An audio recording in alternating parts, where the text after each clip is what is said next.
Machu Picchu es una increíble ciudadela construida dentro de un bosque de nubes a 2.700 metros de altitud.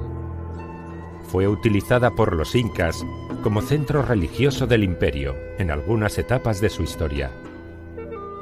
Mucho se ha especulado sobre los verdaderos orígenes de este mágico lugar, quizá perteneciente a una avanzada civilización mucho más antigua que los propios incas. Sus increíbles muros de gigantescas piedras, ensambladas con tanta maestría como ingenio, son indicativos de que una alta tecnología fue utilizada para su construcción, y entre sus muros y calles todavía surgen misterios que son de difícil respuesta. Uno de los elementos imprescindibles de la ciudad es el agua, que junto con el sol son parte esencial de Machu Picchu. De hecho, el agua mana de fuentes y serpentea por canales, precipitándose en cascadas, haciendo que la ciudadela sea parte íntegra con este elemento fundamental para la vida, el agua. Pero hay un lugar en el que el agua tiene un propósito muy diferente a cualquier otro. En uno de los edificios conocido como la Casa de los Espejos de Agua, se pueden ver dos estanques circulares de granito tallados formando parte del suelo y que mantienen en reposo una fina película de agua. Por supuesto, las interpretaciones sobre este enigmático lugar son diversas y no se ponen de acuerdo sobre cómo los antiguos habitantes hacían uso de esos singulares espejos.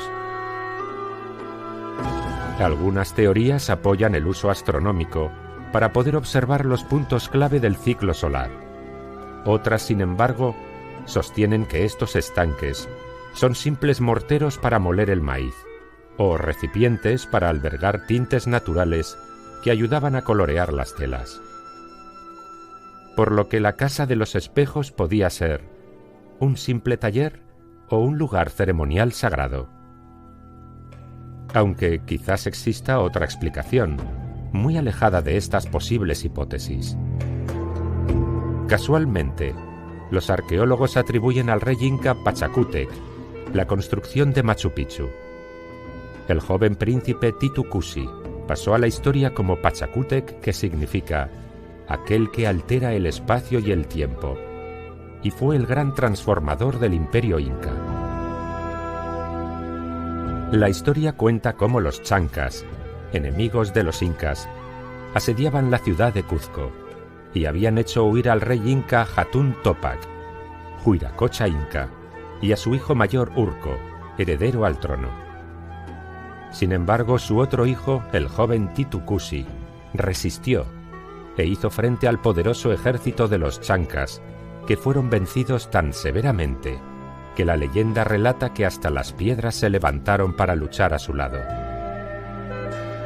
Esta batalla hizo que el rey Hatun Topac lo nombrara sucesor al trono, y así fue como el príncipe Titu Cuzi se convirtió en rey inca, transformándose en Pachacútec. El cronista español Sarmiento de Gamboa cuenta al respecto de esta batalla cómo durante el asedio de los chancas a Pachacútec se le presentó una persona en el aire como si fuera el sol, que le dijo que ganaría la batalla y le mostró un espejo en el que el joven inca vio todas las naciones que conquistaría en un futuro. ¿Quién se presentó ante Pachacútec flotando en el aire, haciéndose llamar Dios Sol? ¿Y el espejo con el que podía ver el futuro era algún tipo de tecnología que desconocemos? ¿Es posible que este dios fuera el responsable de transformar las piedras en los guerreros que ayudaron a vencer a los chancas? ¿Esos guerreros eran reales o se trataba de hologramas? ¿O quizás solo son historias tergiversadas? Quizá demasiadas preguntas que no tienen respuesta. También hay otra versión de los hechos, recogida por el cronista José de Acosta, que cuenta cómo un día el rey inca descansaba frente a una fuente cuando una cegadora luz proveniente del cielo cayó al agua. En la leyenda se describe el objeto como una tabla de cristal, dentro de la cual pudo ver la figura de un indio, con la siguiente descripción: De lo alto de la cabeza le salían 3 rayos resplandecientes como si fueran los rayos del sol. De los brazos le salían culebras enroscadas. En la cabeza y en las orejas tenía joyas como los incas y vestía con atuendos incas. De entre las piernas y por la espalda le salía la cabeza de un felino y una culebra que le bajaba por la espalda. La figura que se veía dentro del espejo debía ser tan atemorizante para Pachacútec que huyó nada más verla. Pero el extraño ser le llamó y le dijo: «Ven aquí, hijo, no temas, que yo soy el sol, vuestro padre. Sé que someteréis a muchas naciones.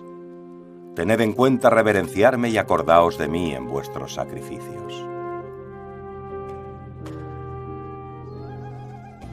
Cuando rescató la extraña tabla de cristal del fondo de la fuente, la miró y tuvo una visión que le reveló todas sus futuras conquistas. Pachacútec mantuvo el espejo cerca de sí toda su vida y lo consultó como si fuera un oráculo que le permitía quizá estar en contacto con el que consideraba el dios Sol. ¿Qué clase de ser podría haber sido el que visitó a Pachacútec? ¿Era real? ¿O solamente fruto de leyendas y supersticiones? En el extraño encuentro con el rey Inca, este dios Sol se identifica como tal. Ya hemos visto que existe un culto al Sol que se practicaba desde la antigüedad, quizá desde el antiguo continente perdido de la Atlántida. Y el culto al Sol todavía está presente en instituciones y religiones. Pero lo más impactante de todo es que a Pachacútec le pide que le adoren y que hagan sacrificios en su nombre. ¿Qué tipo de entidad necesitaría adoración y rituales de sacrificios? Hay que recordar que los incas adoraron al sol y era el símbolo de la ciudad de Cuzco, capital del imperio. Por esa razón cubrieron la ciudad de oro, para que brillara como el mismísimo sol. El culto al sol era el eje de su vida.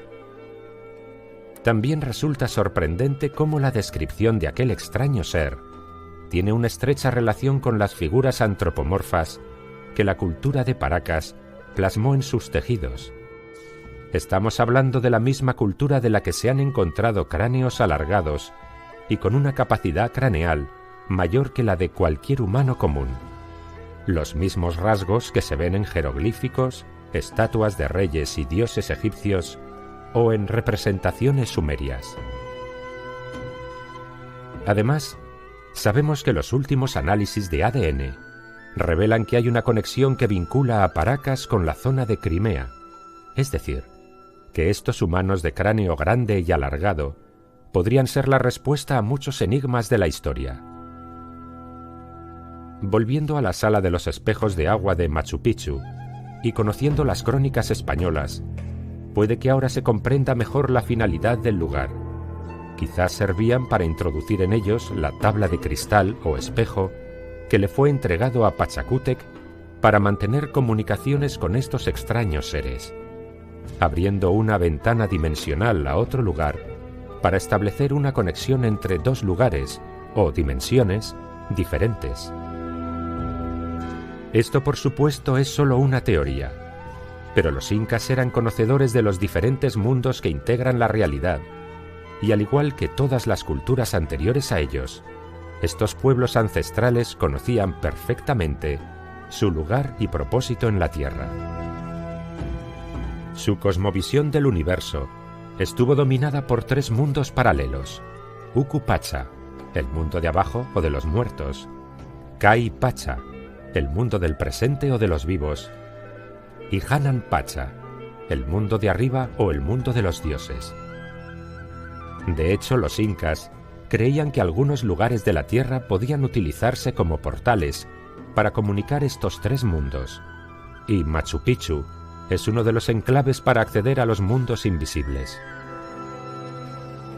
Uno de los puntos más importantes de la ciudadela son el Intihuatana, que en quichua significa donde se ata el sol. Se trata de un altar realizado en granito, ubicado en un lugar predominante y que termina con forma de obelisco en la parte central, que resulta parecido al que domina en lo alto de la montaña de la ciudad de Petra, en Jordania, utilizado para los sacrificios en honor al dios hebreo. Pero quizá el lugar más misterioso de la montaña sagrada sea el llamado Templo de la Luna, ubicado en el Huayna Picchu, a 300 metros por encima del resto de la ciudad. Construido al abrigo de la roca, perfectamente adaptado a las formas de una cueva natural, con bloques ensamblados, sin ningún tipo de mortero, y por supuesto, no hay ningún tipo de registro que indique para qué fue utilizado este santuario. Únicamente tenemos 4 puertas trapezoidales que no van a ninguna parte. Entonces, ¿por qué hacer este tipo de puertas? Podemos ver este mismo patrón de construcción en casi todos los templos antiguos repartidos por Perú. Todos cuentan con este tipo de puertas truncadas o selladas. Aquí es donde las teorías de las puertas dimensionales cobran vida. Quizá estos accesos trapezoidales se utilizaban como entradas para ir de un lugar a otro, tal y como aparecen en algunas representaciones sumerias. No tiene sentido hacer unos diseños tan exquisitos en roca, cortando y puliendo la superficie tan perfectamente, que resulta extraño dedicar tanto esfuerzo y trabajo solo para ser utilizado como simples altares de ofrendas. Tal vez los sacerdotes incas conocían la técnica para abrir estos portales, que, según las leyendas de algunos de esos lugares sagrados, fueron utilizados para encontrarse con los dioses. De momento, este misterio solo forma parte de las leyendas, aunque hay bastantes indicios que apuntan a que la historia de América del Sur, al igual que la historia antigua de todo el mundo, aconteció de una forma muy diferente a como nos la han contado, y quizá en un futuro no muy lejano podamos descubrir nuestro verdadero pasado.